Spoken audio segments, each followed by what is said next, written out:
सबको विद्या दें, बुद्धि दें, ज्ञान दें और अपना आशीर्वाद दें, क्योंकि सरस्वती को ज्ञान की, संगीत की, कला की देवी कहा गया है। अब आते हैं हम लोग 2 दिन बाद नवरात्र शुरू हो रहे हैं, तो जो चैत का नवरात्र होता है पहला, ये इसलिए बहुत महत्वपूर्ण है कि इस दिन ब्रह्मांड की ब्रह्मा जी ने रचना की थी और शक्ति का स्वरूप हम पूरे ब्रह्मांड में देखते हैं। जब तक शिव में, शिव माने कल्याण, जब तक शिव में शक्ति नहीं होती है, शक्ति नहीं होती तब तक शिव नहीं होते हैं।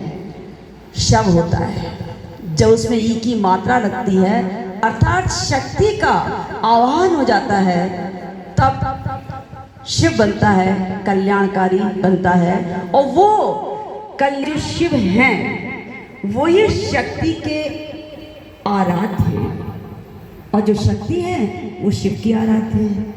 इसी और पार्वती को अर्धनारीश्वर कहा गया है। हम बहुत से भगवानों की पूजा करते हैं, लेकिन अर्धनारीश्वर का रूप सिर्फ शिव और पार्वती को मिला है। उसका कारण ही यही है कि शक्ति के बिना शिव शव है। हम 9 रूपों में भगवान की, देवी की पूजा करते हैं, आराधना करते हैं। और वैसे तो 51 शक्तिपीठ कहे गए हैं, आपको सबको पता है, सभी बहुत जानकार हैं। लेकिन उसमें 9 रूप ऐसे हैं जो शिव में समाहित हैं। जैसे आपको पता है कि पार्वती ने किसी भी पुत्र को जन्म नहीं दिया है। पार्वती का एक जो पुत्र है गणेश, वो भी अजन्मा है। जब प्रभु उनके पास गए, उन्होंने कहा तुम बोलो क्या मांगती हो मुझसे, तब पार्वती ने कहा कि मैं पुत्र रूप में तुम्हें चाहती हूँ, और तुरंत ही पुत्र के रूप में वो उनके पालने में विराजित हो गए। अब एक कथा आप लोगों ने लोक कथा सुनी होगी कि पार्वती जी नहा रही थी और उनका मैल करके बाहर लगा दिया, शंकर जी आए, गला काटा। ये लोक कथा है, और लोक कथा हमें इतनी व्याप्त हो जाती है कि हम उसको ही सच मानते हैं। मैं ये नहीं कह रही कि गलत है या वो है, लेकिन लोक कथा है। जब हम वायु पुराण की बात करते हैं, पुराणों की बात करते हैं, उसमें क्या लिखा है ये हमको और आपको पढ़ने से ही ज्ञात होता है। उसमें कथा दी गई है कि एक गणासुर था, वो भगवान शंकर के पास गया और उसने जाकर के तपस्या करी। भोलेनाथ जैसा कि आप जानते हैं खुश हो गए, बोले वर मांग। उसने अमरता का वर मांगा। ये देख करके विष्णु को बहुत परेशानी हुई और वो दौड़े दौड़े गए। उनका शंकर जी तुमने क्या कर दिया? अरे भोले बाबा तुम तो सबको अमर कर देते हो, उधर रावण को किया, इधर तुम उसको कर रहे हो।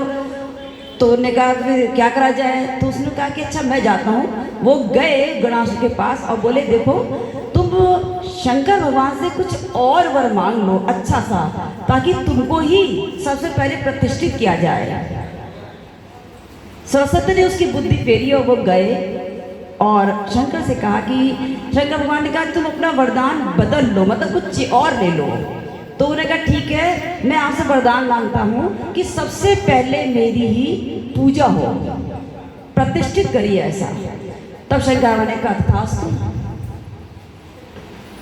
अब इधर पार्वती जी के घर में छोटा सा बच्चा आ गया, सारे देवता आए, सारे नक्षत्र आए, शनि देवता भी आए। शनि से पार्वती ने कहा कि भाई आओ बच्चों को आशीर्वाद दो, देखो मेरा बंगाल कितना सुंदर है। तो शनि देवता ने कहा कि देखो मेरी निगाह जिस पे पड़ती है उसका अनर्थ हो जाता है, मैं नहीं जाऊंगा। लेकिन पार्वती जी ने कहा कि तुम्हें बुरा लग रहा है, मेरा जो उत्सव अच्छा नहीं लग रहा है, और बहुत कहा। तो उन्होंने कहा ठीक है, जब बहुत कह रही हो माँ तो मैं आता हूँ। और शनि ने जैसी ही दृष्टि डाली वैसे ही उस बच्चे का सिर कट के उड़ गया।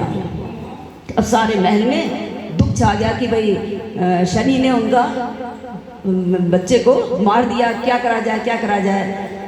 तब भगवान ने, शंकर भगवान ने विष्णु जी से कहा जाओ सबसे पहले जो मिले उसका सिर काट करके, चाहे जानवर हो, चाहे व्यक्ति हो, कोई भी हो, स्त्री हो, पुरुष हो, नपुंसक हो, तुम जाओ और उसका सिर काट करके ले आओ।